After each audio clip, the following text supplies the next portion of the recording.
علی رسولہ الکریم اما بعد اعوذ باللہ من الشیطان الرجیم بسم اللہ الرحمن الرحیم رب اشرح لی صدری ویسر لی امری واحلل عقدۃ من لسانی یفقہوا قولی ربی زدنی علما ربی زدنی علما ربی زدنی علما ربی یسر ولا تعسر ولا تنقص وتمم بالخیر۔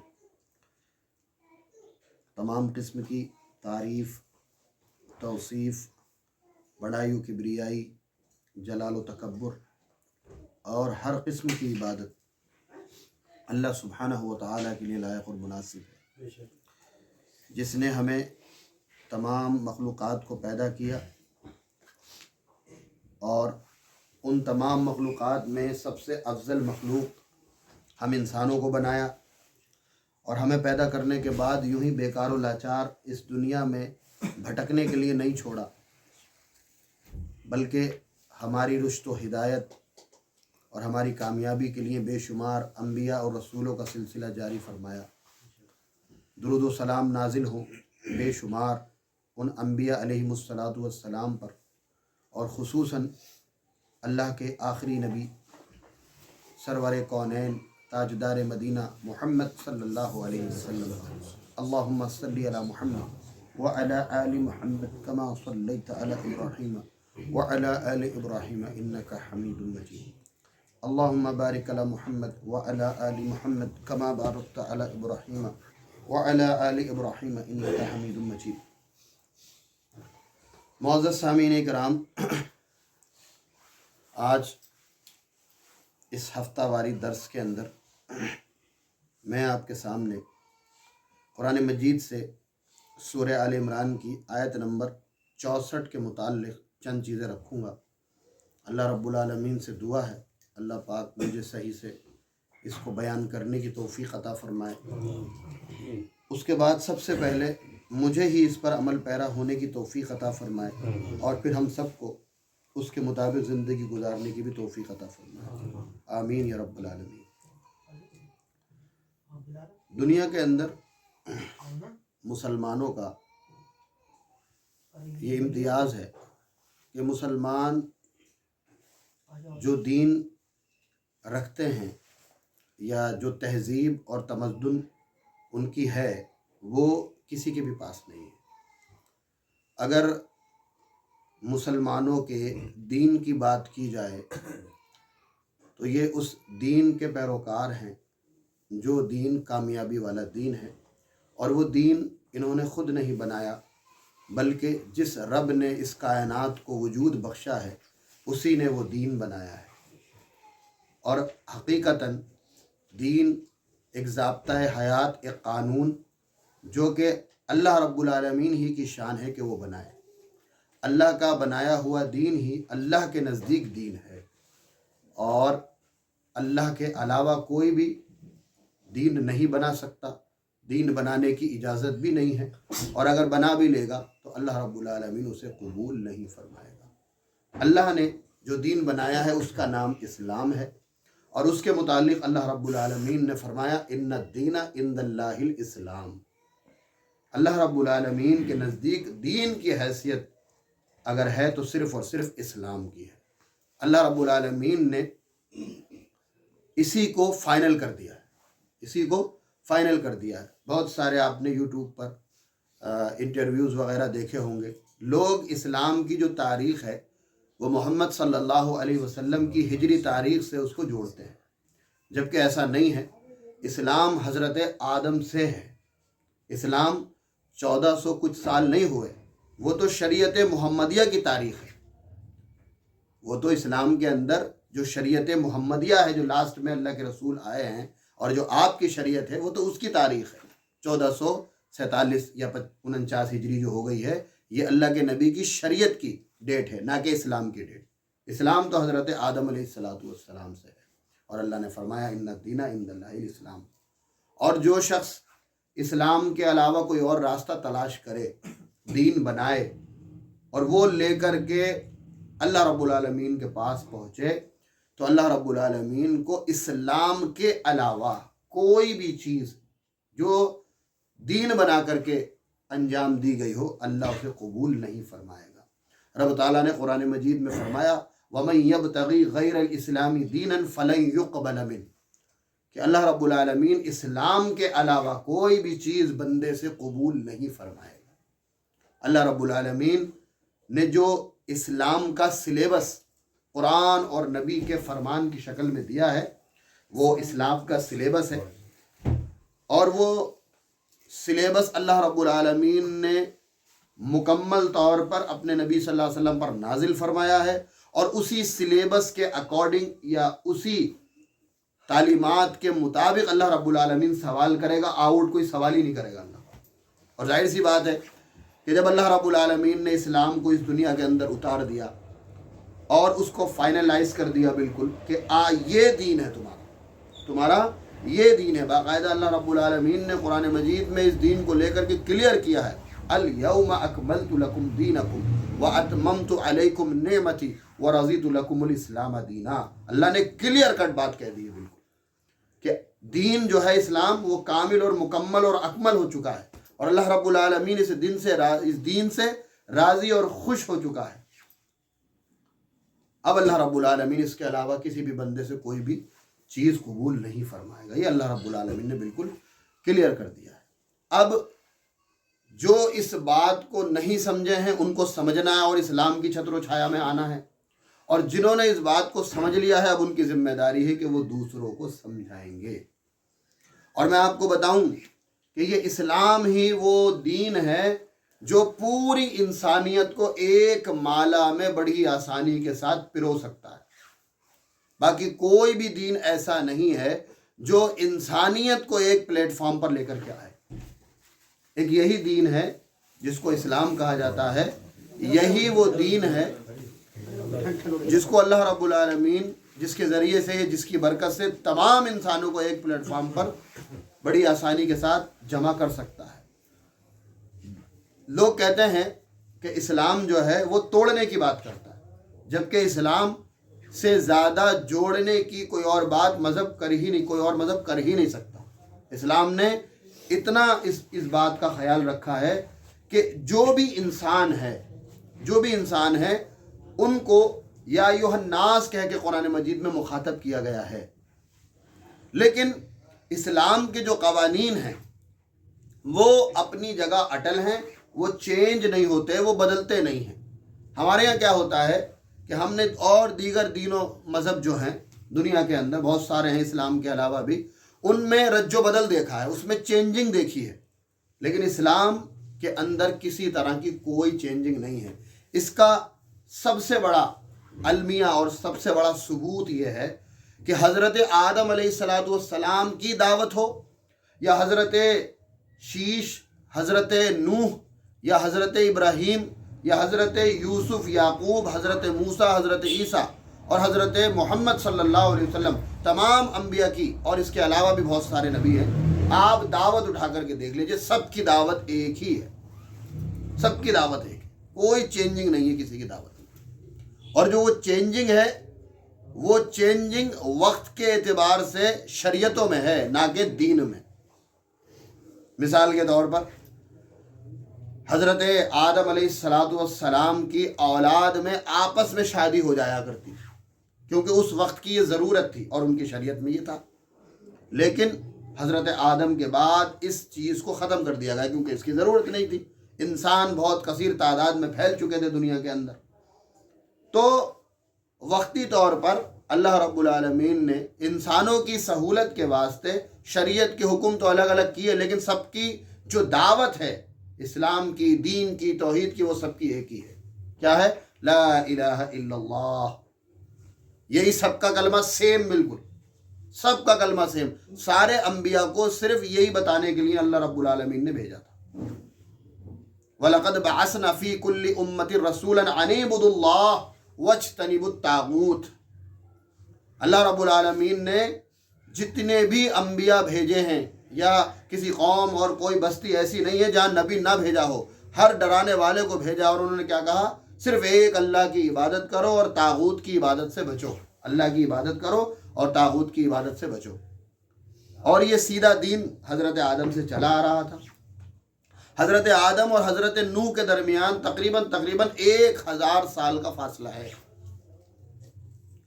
اور حضرت نوح اور حضرت آدم کے درمیان بھی انبیاء آئے ہیں، اور اللہ رب العالمین نے جو ہے نبی کو یا رسول کو حضرت نوح کو جو بھیجا ہے وہ اس وقت بھیجا ہے جب دنیا میں پہلی مرتبہ شرک ہوا ہے۔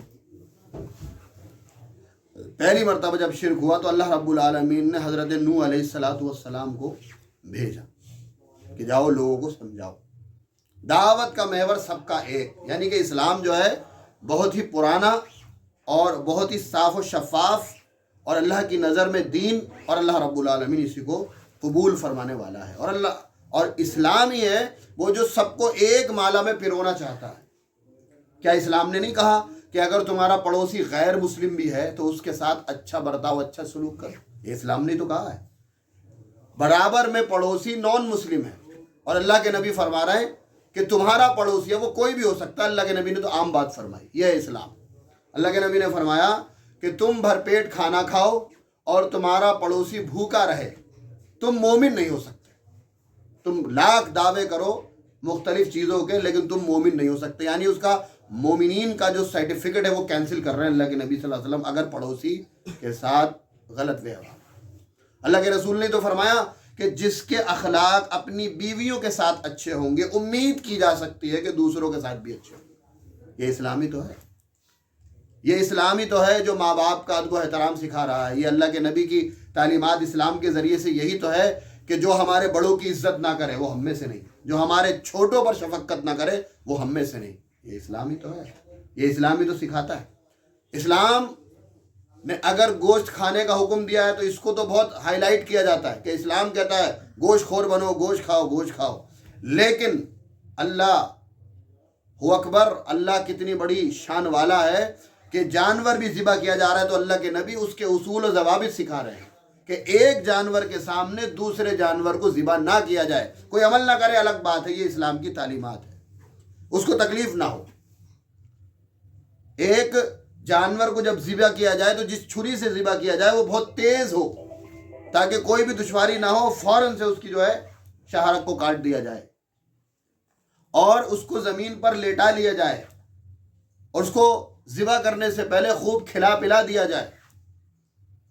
اور وہ طریقہ بتایا جو سائنس کے اعتبار سے بھی بالکل پرووڈ ہے، کیا کہ اس کی ان نسوں کو کاٹو جس سے دل کی دھڑکن برقرار رہے، دل کی دھڑکن نہیں رکے۔ جب آپ کسی جانور کو پیچھے سے کاٹیں گے، جس کو جھٹکے کا گوشت کہتے ہیں، جب پیچھے سے اس کی گردن ماری جاتی ہے تو جو دل والی نس ہوتی ہے وہ بھی ہاتھ کے ہاتھ کٹ جاتی ہے اور دل فوراً رک جاتا ہے اور پوری باڈی کے اندر خون اندر ہی رہ جاتا ہے۔ اور وہ جو تکلیف ہے اس تکلیف کو انسان مطلب بیان ہی نہیں کر سکتا، بے پناہ تکلیف ہے۔ اور یہ جو تکلیف ہے جو اسلام جو لوگوں کو لگتا ہے کہ تڑپتا ہوا ہے، وہ تڑپتا نہیں ہے، وہ اس کا دل کی جو نس نہیں کٹی ہے اس وجہ سے دل پمپ ہوتا رہتا ہے اور باڈی میں سے پورا خون باہر نکل جاتا ہے، اور صرف اتنا ہی اس کو درد ہوتا ہے جتنی دیر اس کے چھری چلتی ہے اور چھری سے اس کی نسیں وغیرہ کٹتی ہیں۔ یہ اسلامی تو ہے، کون بتائے گا ایسی چیز؟ یہ اسلامی تو ہے کہ جس نے پانی کی سبیل کے اوپر اتنا بڑا اجر رکھا ہے۔ یہ اسلامی ہے جو آپ کو زندگی گزارنے کے مختلف طریقے بتاتا ہے کہ دیکھو ایسے نہیں تو ایسے کر لو، اور ایسے نہیں تو ایسے کر لو۔ بیوی سے بات کیسے کرنا ہے، بچوں سے بات کیسے کرنا ہے، والدین سے بات کیسے کرنا ہے، رشتہ داروں سے بات کیسے کرنا ہے، اور بتاتا ہے اسلام کہ جس سے بھی ملو اللہ رب العالمین کے لیے ملو، اور جس کو بھی چھوڑو اللہ رب العالمین کے لیے چھوڑو۔ یہ اسلام سکھاتا ہے۔ ہمارا اسلام بہت زبردست ہے۔ یہ الگ بات ہے کہ آج مسلمان ہی کو یہ بتایا جا رہا ہے کہ نماز پڑھ لو، بتایا جا رہا نہیں، مسلمان کو بتانے کی بات تھی یہ۔ جب کلمہ پڑھ لیا لا الہ الا اللہ محمد رسول اللہ، اب مسلمان کو بتایا جائے گا شراب مت پینا، اب مسلمان کو بتایا جائے گا کہ سود مت کھانا، اب مسلمان کو بتایا جائے گا کہ زنا مت کرنا۔ مسلمانوں کو تو بتانے کی بات ہے یہ نہیں تھی۔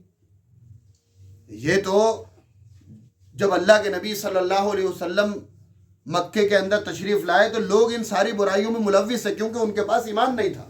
وہ شرابیں بھی پیتے تھے، اپنی بچیوں کو بھی زندہ دفن کیا کرتے تھے، زنا بھی کرتے تھے، سود کا بھی معاملہ کرتے تھے، اور کاروبار میں ہیرا پھیری بھی کرتے تھے۔ کیوں؟ کیونکہ ان کے پاس ایمان نہیں تھا۔ آج ایمان رکھنے کے بعد آدمی سارے کام کو انجام دے رہا ہے، خلفشار تو اسی لیے آیا ہے۔ آج ہماری حالتوں کو دیکھ کے نان مسلم، غیر مسلم بزن ہوتا ہے اسلام سے، گالیاں دیتا ہے اسلام کو، گالیاں دیتا ہے قرآن کو، گالیاں دیتا ہے نبی کریم صلی اللہ علیہ وسلم کو۔ یہ جتنی بھی گالیاں اللہ کے رسول کے اوپر پڑھ رہی ہیں، اس کی مین وجہ کو ہوتا ہے کون ہے؟ خود مسلمان ہے، خود مسلمان ہے۔ یہ کڑوی حقیقت ہے۔ نہیں تو مجال ہے کہ اللہ کے نبی کی اتنی پیاری مقدس ذات اور مسلمان اس کو لے کر کے اپنی زندگی گزارے اور کوئی گالی دے دے؟ مجال نہیں کسی کی۔ لوگ محبت اور پیار کرتے ہیں اللہ کے نبی صلی اللہ علیہ وسلم کے طور طریقوں سے، لیکن جب وہ ہماری حرکتیں دیکھتے ہیں، ہمارے کارنامے اور ہمارے کاریہ دیکھتے ہیں، تو پھر کہتے ہیں کہ انہوں نے ان سے ہی سیکھا ہے۔ شاید جو جاہل لوگ ہیں وہ یہ سمجھتے ہیں کہ یہ چیزیں جو سیکھی ان کے نبی سے سیکھی ہیں انہوں نے۔ تو یہ معاملات ہیں۔ تو اسلام یہ چاہتا ہے کہ پوری انسانیت ایک ہی مالا کے اندر آ جائے، سارے کے سارے انسان برابر ہیں، ہر شخص حضرت آدم کا بیٹا ہے، حضرت حوا اس کی ماں ہے، ہر انسان کی، اس میں مسلمان نان مسلم سب برابر ہیں، ہم سب برابر ہیں۔ آج مسلمانوں میں اونچ نیچ اور جات پات آ گئی۔ قرآن تو انسانیت کی ایکتا کی بات کرتا ہے، اسلام تو انسانیت کی ایکتا کی بات کر رہا ہے۔ آج خود مسلمان اس سے نہیں بچ رہے ہیں۔ دیکھیں ذرا، آج مسلمان کو سمجھانا پڑ رہا ہے کہ مسلمان سب برابر ہے، مسلمان کو بتانا پڑ رہا ہے۔ قرآن کہہ رہا ہے انسان سب برابر ہے۔ فرق دیکھ رہے ہیں آپ؟ قرآن کہہ رہا ہے سارے انسان برابر ہیں، اور آج مسلمان اپنے مسلمان بھائی کو نیچا اور اونچا سمجھتا ہے۔ کوئی کہہ رہا ہم اونچے ہیں، کوئی کہہ رہا ہم نیچے ہیں۔ ان کے پاس اونچے ہونے کا کوئی سرٹیفکیٹ نہیں ہے، جو نیچا اپنے آپ کو کہہ رہا ہے اس کے پاس نیچے ہونے کا کوئی سرٹیفکیٹ نہیں ہے۔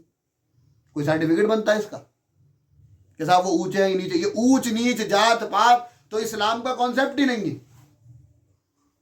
ان اکرمکم عند اللہ اتقاکم، تم میں بہتر وہ ہے جو زیادہ اللہ سے ڈرنے والا ہے۔ یہ سرٹیفکیٹ ہے، اسلام کا سرٹیفکیٹ یہ ہے۔ یہ اسلامی کی جو تعلیمات ہے، کسی مذہب میں آپ نے دیکھا کہ ایک غریب آدمی بہت مختصر کمانے والا، لیکن اگر اللہ کی کتاب کو اچھے سے جانتا ہے تو وہ آگے کھڑا ہوگا اور امام بنے گا، اور وقت کا بادشاہ، وقت کا وزیر اور وقت کا بزنس مین اور وقت کا بڑے سے بڑا سائنسداں اور عہدیدار کیا ہوگا؟ اس کے پیچھے کھڑا ہوگا۔ یہ اسلام سکھاتا ہے۔ جب انسان صف میں کھڑا ہونا تو وہیں پر وہ لوگوں نے تو مسجدوں کے نام بھی برادریوں پہ رکھے ہیں۔ یہ پٹھانوں والی مسجد ہے، یہ سیدوں والی، بالکل غلط ہے یہ طریقہ۔ کہاں سے لائے یہ چیز؟ یہ پٹھانوں والی مسجد ہے، یہ مسجد انصاریان ہے، اور یہ جو ہے سیدوں والی مسجد ہے، یہ شیخوں والی مسجد۔ ایسے نام مل جائیں گے آپ کو رامپور کے اندر۔ جائز نہیں، حرام ہے یہ بالکل۔ مسجدوں کے نام اتنے برے نام رکھو گے؟ کیا مطلب ہے پٹھانوں والی مسجد ہے تو کیا مطلب ہے؟ مسلمانوں والی نہیں ہے، پٹھانوں والی مسجد ہے، صرف پٹھان آئیں گے اس میں، یا پٹھان ہولڈ کریں گے اس کے اوپر۔ سیدوں والی مسجد ہے تو صرف سید آئیں گے اس میں، یا سیدوں کا قبضہ رہے گا اس کے اوپر۔ کیا مطلب ہے ان باتوں کا؟ میرے بھائی، یہ اسلام کی تعلیمات نہیں ہے۔ جب نان مسلم ہمیں پڑھتا ہے، ہماری زندگیوں کو دیکھتا ہے، ہمارے معاملات دیکھتا ہے، ہماری عبادتوں کو دیکھتا ہے، ہمارے اخلاق و کردار کو دیکھتا ہے، تو پھر کہتا ہے ضرورت نہیں ہے اسلام قبول کرنے کی۔ سب وہی ہے، جو ہم کر رہے ہیں وہی کر رہے ہیں۔ کوئی فرق ہے کسی بھی چیز میں؟ مجھے بتا دیجئے کس چیز میں اگر ہم الگ ہوں۔ داڑیاں ان کے مذہب میں بھی ہیں، داڑیاں ہمارے مذہب میں نہیں ہیں، ان کے مذہب میں بھی ہیں۔ تھوڑے تھوڑے معاملات چینج ہیں، باقی سارا کا سارا وہی ہے۔ لیکن اسلام ہمیں ایک مالا میں پرونا چاہتا ہے، اس پہ غور کرنے کی ضرورت ہے۔ اور جو اسلام کی تعلیمات ہے بنیادی، وہ تعلیمات آپ کو دنیا کے ہر مذہب کے اندر مل جائے گی۔ عیسائیوں میں، یہودیوں میں، ہندوازم کے اندر، ان کے ویدوں میں، اور دیگر دنیا میں جو مذاہب ہیں ان کے اندر آپ کو ایک ایشور ہی پوجیہ ہے، اس کا تصور آسانی کے ساتھ مل جائے گا، بہت ہی آسانی کے ساتھ۔ ضرورت نہیں پڑے گی آپ کو بہت زیادہ محنت کرنے کی۔ اسی لیے اللہ رب العالمین نے پوری انسانیت کو جوڑنے کے لیے کتنی ہی پیاری بات اس آیت کے اندر فرمائی ہے۔ سورہ آل عمران ہے، سورہ نمبر 2 آیت نمبر 64 کے اندر رب تعالیٰ نے فرمایا، قُلْ يَا أَهْلَ الْكِتَابِ تَعَالَوْا إِلَىٰ كَلِمَةٍ سَوَاءٍ بَيْنَنَا وَبَيْنَكُمْ۔ قل جہاں پہ بھی قرآن میں آیا ہے، اس سے اللہ رب العالمین مخاطب ہے محمد الرسول اللہ صلی اللہ علیہ وسلم سے۔ یا یوں سمجھ لیں کہ اللہ رب العالمین اپنے نبی سے کچھ کہنا چاہ رہا ہے، اور کہتا ہے اللہ رب العالمین اپنے نبی سے، قل، اے نبی محترم محمد صلی اللہ علیہ وسلم، آپ فرما دیجئے، کس سے؟ میں تو انسانوں سے بات کروں گا نہیں، میرے اور انسانوں کے درمیان آپ ہی میری باتوں کو پہنچانے والے ہیں۔ میں یہاں تھیوری کے روپ میں آپ تک پہنچاتا ہوں بات کو، اور آپ تھیوری وتھ پریکٹیکلی طور پر ان کو کر کے بھی دکھاتے ہیں، اور یہ آپ کا کام ہے، آپ دکھائیں گے ان کو کر کے۔ اللہ کے نبی نے، اللہ پاک نے تو صرف اپنے نبی کو سکھا دیا، اب سکھانا، کر کے دکھانا، یہ محمد صلی اللہ علیہ وسلم کی ذمہ داری ہے۔ قل یا اہل الکتاب تعالوا الی کلمۃ سواء بیننا وبینکم، اے نبی محترم محمد صلی اللہ علیہ وسلم، آپ فرما دیجئے، کس سے ہو رہا ہے؟ اہل کتاب سے، جن کے پاس بھی اللہ رب العالمین نے آسمان سے کتابیں نازل فرمائی ہیں۔ داؤد علیہ السلام ہیں، موسیٰ علیہ السلام ہیں، عیسیٰ علیہ السلام ہیں، اور دیگر انبیاء ہیں، حضرت ابراہیم ہیں، جن کے پاس کتابیں بھی آئیں، اور بہت ساروں کے پاس صحیفے آئے، چھوٹے چھوٹے کتاب صحیفے۔ اور اس میں کیا ہے؟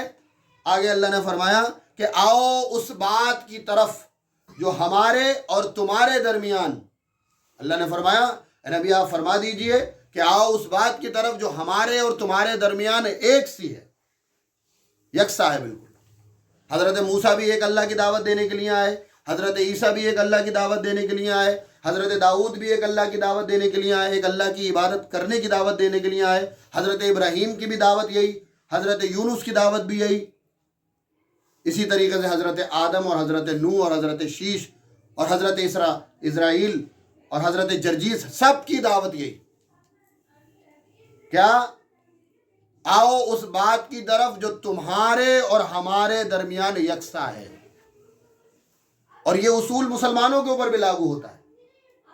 آج تو نان مسلم سے کم اور مسلمانوں سے زیادہ یہ آیت مخاطب ہو رہی ہے کہ آؤ اختلاف چھوڑ دو، تیری مسجد میری مسجد، یہ ساری باتیں ختم کر دو، تو گستاخ رسول، تو اولیاء کا گستاخ، تو فلاں کا گستاخ، یہ سب باتیں ختم کر دو، سب سے پہلے اس بات کی طرف آؤ جو ہماری بنیاد ہے اور جو تمہارے اور ہمارے درمیان یکساں ہے۔ وہ بات پھر اللہ رب العالمین نے بتائی، اللہ نعبد الا اللہ، ہم سب صرف ایک اللہ کی عبادت کریں۔ اسلام سب کو ایک مالا میں جس ذریعے سے پرونا چاہتا ہے، وہ سب سے پہلی چیز یہی ہے، اللہ نعبد الا اللہ، ہم ایک اللہ کی عبادت کریں سب مل کر۔ رہے گا کوئی اختلاف؟ کوئی اختلاف نہیں دنیا کے اندر۔ آپ ذرا تصور کریں، امیجنیشن کریں، اپنے ذہن میں سوچیں کہ سب ایک اللہ کی عبادت کریں، صرف ایک اللہ کی، ایک ایشور جو حقیقت میں ہے، جو پوجیہ ہے، جو ہمیشہ سے ہے، ہمیشہ رہے گا، سارے کے سارے اس کی عبادت کریں۔ کوئی اختلاف رہے گا دنیا کے اندر؟ سارا اختلاف اسی وجہ سے ہے کہ لوگوں نے ایک حقیقی رب کو چھوڑ کر اس کے ساتھ دوسروں کو شریک ٹھہرایا ہے، یا اس کے علاوہ کسی اور کو پوجا اور ارچنا کے یا پرارتھنا کے لائق مان لیا ہے۔ یہود کا کیا معاملہ تھا دیکھیں آپ، حضرت موسیٰ کی یہ دعوت تھی کہ تم عزیر کو اللہ کا بیٹا بنا لو، نہیں تھی، لیکن یہود نے حضرت عزیر علیہ السلام کو اللہ کا بیٹا کہا۔ سورہ مریم میں اللہ نے اس کا خلاصہ کیا کہ یہودیوں نے کہا عزیر اللہ کا بیٹا ہے، اور عیسائیوں نے کیا کہا کہ عیسیٰ اللہ کا بیٹا ہے۔ نعوذ باللہ۔ اللہ پاک بڑی سختی کے ساتھ اس آیت کے اندر کہتا ہے کہ آسمان شک ہو جائے، زمین پھٹ جائے اور پہاڑ ریزہ ریزہ ہو جائیں، ظالموں نے اللہ کا بیٹا تجویز کر لیا، بیٹا بنا لیا اللہ کا۔ اور 25 تاریخ کی رات کو یہی معاملہ انجام دیا جاتا ہے۔ پوری دنیا کے عیسائی اس جشن کو مناتے ہیں اور میری کرسمس کہتے ہیں، یعنی اللہ نے بیٹا جنا۔ اور اسی کی دوسری شکل، یوم ولادت منانے کی دوسری شکل مسلمانوں میں آج عید میلاد کے نام پر مکمل طور پر رائج ہوتی جا رہی ہے۔ یہ اسی کی دوسری شکل ہے۔ جب آپ عید میلاد کا ٹرانسلیٹ انگلش میں کریں گے تو میری کرسمس ہی آئے گا، اور میری کرسمس کا اردو میں ٹرانسلیٹ کریں گے تو میلاد ہی آئے گا۔ سمجھ رہے ہیں بات کو؟ تو پہلی چیز جس میں تمام انسانوں میں اتحاد ہو سکتا ہے وہ یہی ہے، اللہ نعبد الا اللہ، ہم سب ایک اللہ کی عبادت کرنے والے بن جائیں۔ کیا کس بات کا اختلاف؟ غریب نواز اللہ ہے، اس میں کیا غلط بات ہے بتائیے؟ ہماری غلطی ہمیں بتائیے۔ غریب نواز ہمیشہ سے اللہ ہے، اللہ ہی رہے گا، کوئی اللہ کا بندہ غریب نواز نہیں ہو سکتا۔ وہی وہ غنی ہے جو سارے غریبوں کو نوازتا ہے۔ ہم کہتے ہیں کہ ایک اللہ کو غریب نواز مانو، ہم کہتے ہیں کہ غوث اعظم صرف اللہ کو مانو، کشتیاں پار لگانے والا صرف اللہ کو مانو، کاروبار کو زیادہ کرنے والا صرف اللہ کو مانو، اولاد دینے والا صرف اللہ کو مانو، حاجت روا، مشکل کشا، بگڑی بنانے والا صرف ایک اللہ کو مانو۔ یہی تو کہتے ہیں ہم، اور کیا غلطی ہے؟ یہ ہم نے کب کہہ دیا کہ کسی اولیاء کی توہین کر رہے ہیں؟ ہم بتائیے۔ غوث اعظم اللہ کو اگر ہم نے کہہ دیا تو یہ ہم نے کسی اولیاء کی توہین کر دی؟ نعوذ باللہ۔ آپ بتائیں ایمانداری کے ساتھ، بھلا یہ کیسے توہین ہو گئی؟ ہم کہہ رہے ہیں کہ اپنے باپ کو ہی اپنا باپ مانو، تو آپ کہہ رہے ہیں کہ میرے چچا کی توہین کر دی؟ کیسے؟ مجھے سمجھائیے تو لاجک کیا لگائیں گے اس میں؟ کیا آپ اپنے والد کو اپنا والد نہیں مانیں گے؟ اپنے والد کو ہی اپنا والد مانیں اور صرف ایک ہی والد مانیں، یہ غلط بات ہے۔ وہی تو ہم کہہ رہے ہیں کہ صرف ایک اللہ کی عبادت، اور تمام تر کمالات صرف اللہ کے لیے، تمام تر عزت اللہ کی طرف سے، ذلت سے بچانے والی ذات صرف اللہ کی۔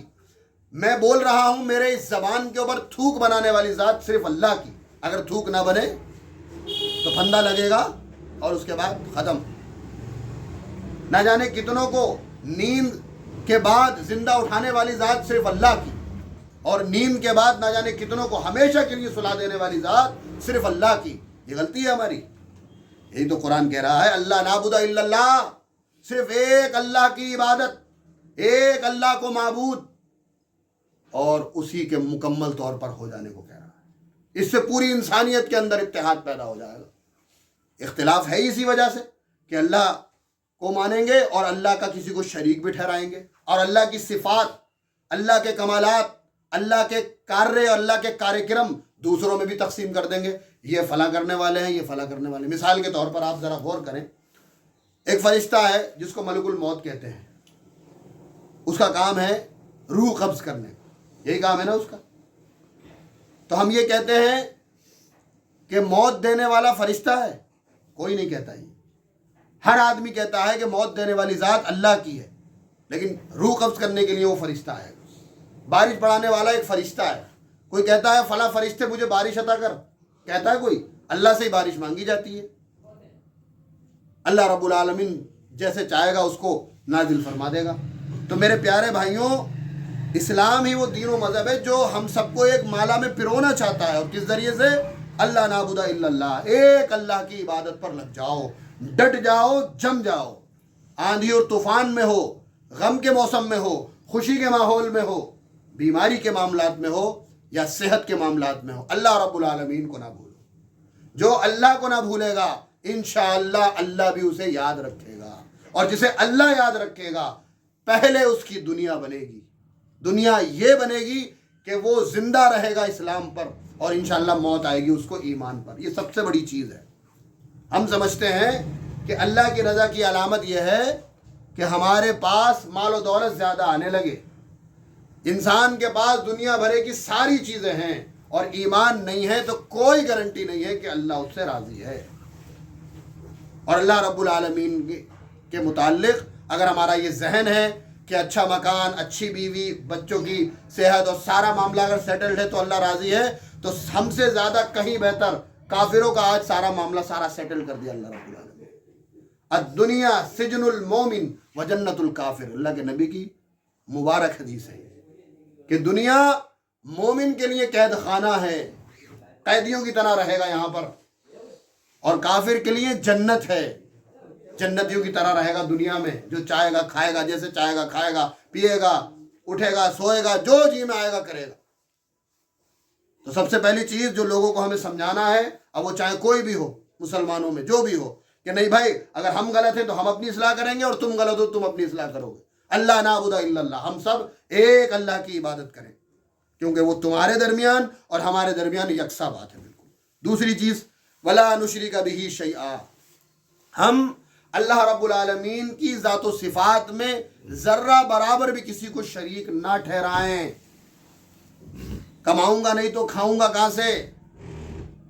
اس کی جگہ جملہ یہ نہ کہہ لیا جائے اللہ نے مجھے روزی کمانے کا حکم دیا اس لیے کام کرتا ہوں میں، پالنے والی ذات تو اللہ ہی کی ہے۔ جملے میں تو فرق آ جاتا ہے۔ وہ کہہ رہا میں کماؤں گا نہیں تو کھاؤں گا کہاں سے؟ تو جب تم ماں کے رحم میں تھے نہیں کماتے تھے، کیسے کھایا؟ منہ بھی نہیں چلتا تھا، اللہ نے کھلایا نال کے ذریعے سے۔ پھر جب پیدا ہوئے تو پیدا ہوتے ہی کسی ڈاکٹر سے پوچھئے، ماں کے پستان میں سے دودھ نہیں نکلے گا جب تک بچہ پیدا نہیں، اور پیدا ہوتے ہی چند منٹوں کے اندر اس کے اندر دودھ قدرت کی، اللہ رب العالمین کی قدرت کی جانب سے آ جاتا۔ اور 15 سال تک جب سیٹل نہیں ہوئے تھے، کس نے کھلایا؟ کون ہے کھلانے والا؟ کون ہے پہنانے والا؟ ہم تو ایسے تھے، سب کا وہی عالم ہے کہ اگر کروٹ لے لیں تو سیدھے نہ ہو سکیں، پوٹی کر دے تو کوئی خود دھو نہ سکیں، پیشاب کر دے تو خود دھو نہ سکیں، تھوک نکل جائے، کھانے پینے کی کوئی چیز منہ پہ نکل جائے تو صاف نہ کر سکیں اس کو۔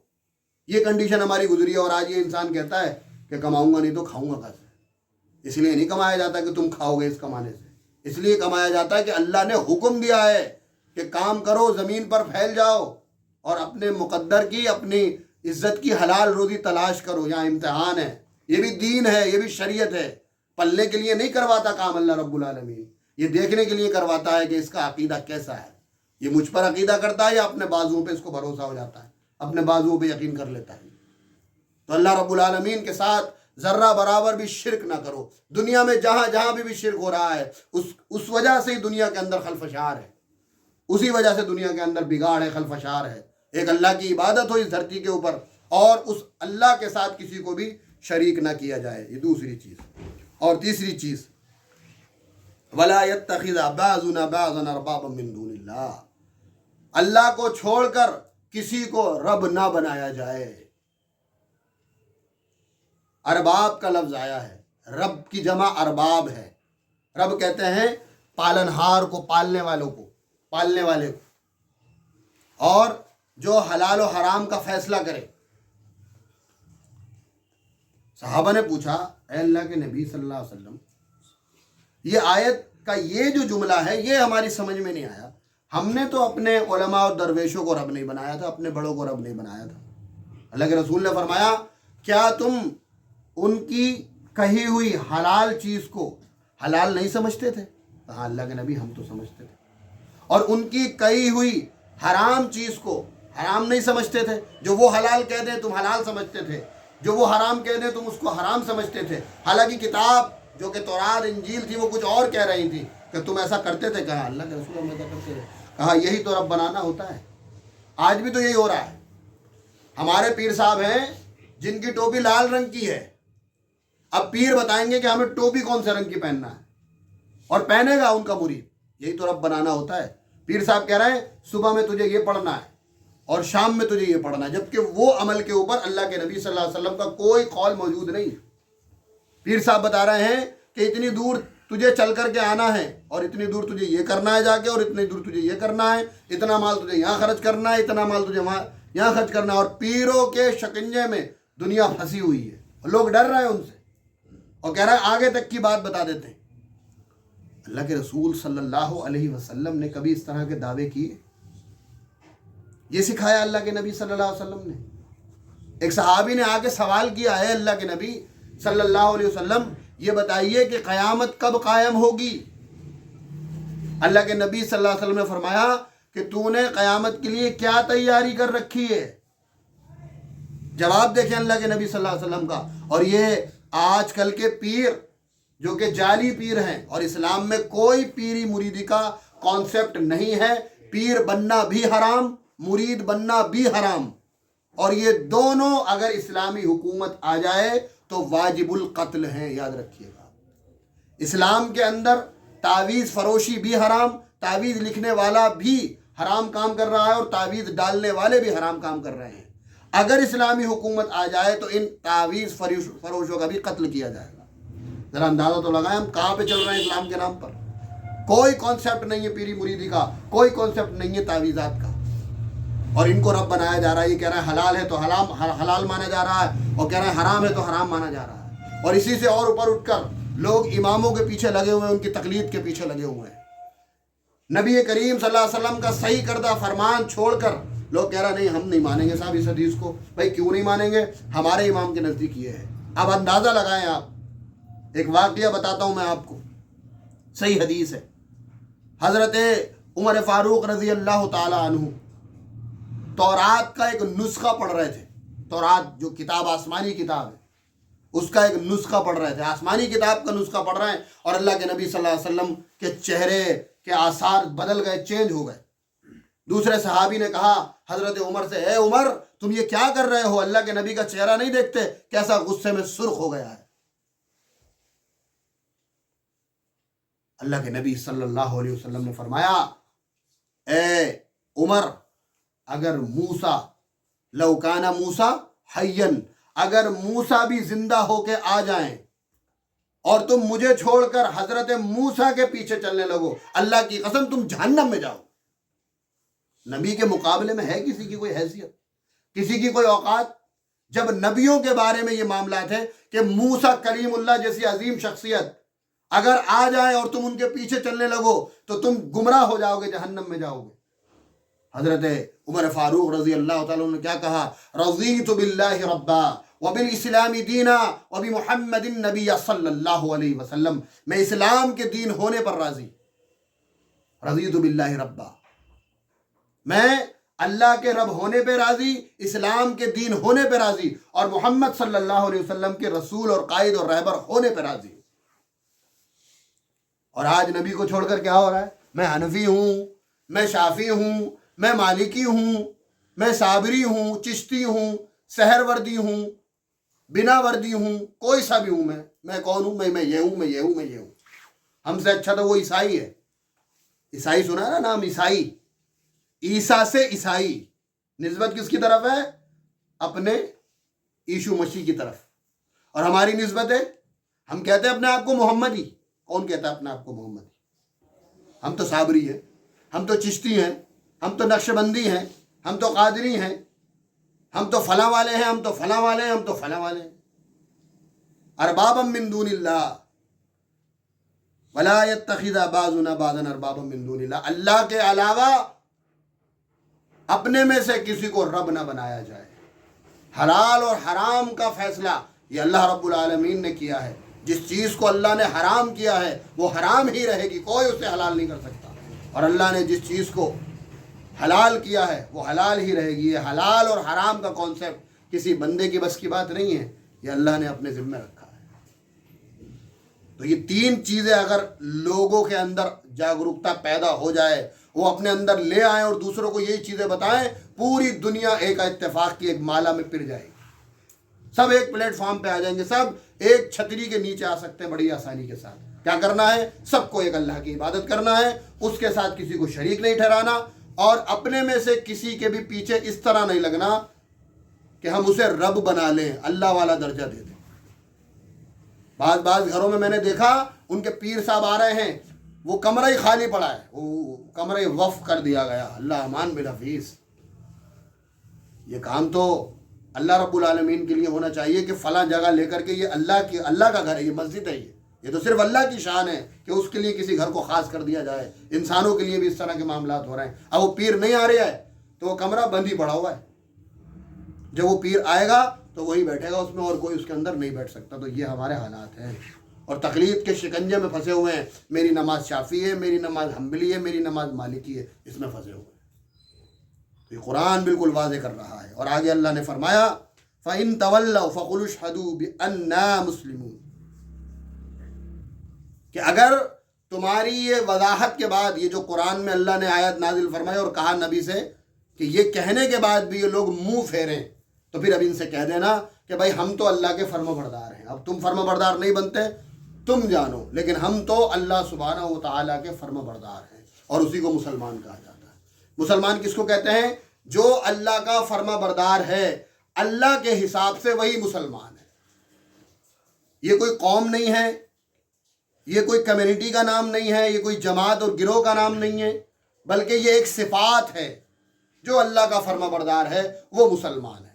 جو اللہ کا فرما بردار ہوگا وہ اللہ ہی کی عبادت کرے گا, اللہ کی ذات و صفات میں کسی کو شریک نہیں ٹھہرائے گا, اور اپنے میں سے کسی کو اللہ والا درجہ قطعاً نہیں دے گا. اللہ سے دعا کرتا ہوں, اے بار الہ ہمارے گناہوں کو معاف فرما, ہماری خطاؤں کو معاف فرما, ہماری لغزشوں کو درگزر فرما, اے اللہ جو بھی ہم میں کمیاں ہیں تجھ سے بہتر کوئی نہیں جانتا، اے اللہ ہماری ہر کمی کو ہم سے دور کر دے، اور جو بھی ہمارے اندر خوبیاں نہیں ہیں اور کیا کیا خوبیاں ہمارے اندر ہونا چاہیے جو نہیں ہیں، اے اللہ وہ تمام کی تمام خوبیاں ہم سب کے اندر پیدا فرما دے۔ اے اللہ تیرے کلام کو صحیح سے سمجھنے کی، اس کو پڑھنے کی، اس کے مطابق اپنی زندگی گزارنے کی ہمیں توفیق عطا فرما۔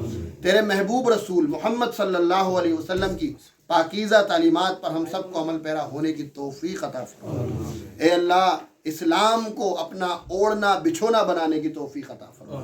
زندگی گزرتی رہے اور اس گزرتی ہوئی زندگی کے اندر اسلام کسی بھی گوشے میں چھوٹے نہ، اور تمام کے تمام حصوں میں ہماری زندگی کے اسلام باقی رہے، ایسی ہم کو توفیق عطا فرما۔ ہمیں آخرت کی فکر کرنے کی توفیق عطا فرما۔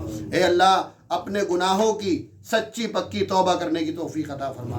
اے اللہ ایسے اعمال کی ہمیں توفیق دے جس سے تو بڑی آسانی کے ساتھ ہمیں معاف کر دے، جس سے بڑی آسانی کے ساتھ تو ہم سے راضی ہو جا، اور جو بھی اے اللہ رب العالمین ہم سب کی زندگیوں میں پریشانیاں ہیں، مصیبتیں ہیں، دکھ ہیں، تکالیف ہیں، اے اللہ ان تمام کو ہم سے دفع کر دے۔ اے اللہ ہمیں چین و سکون کی زندگی عطا فرما، ہمیں راحت عطا فرما، ہمیں اعلیٰ قسم کا صابر بنا دے اے اللہ، اور اعلیٰ قسم کا شاکر بنا دے اے اللہ۔ جتنا ہے ہمارے پاس اس میں ہی بہت زیادہ شکر اور جو ہے صبر کرنے والا ہمیں بنا دے اے اللہ۔ جو ہمارے حق میں بہتر ہے وہ سب ہمیں عطا فرما دے، جو ہمارے حق میں نقصان دہ ہے اس سے ہماری حفاظت فرما۔ آمین۔ وآخر الدعوانا ان الحمد للہ رب العالمین۔ السلام علیکم ورحمۃ اللہ وبرکاتہ۔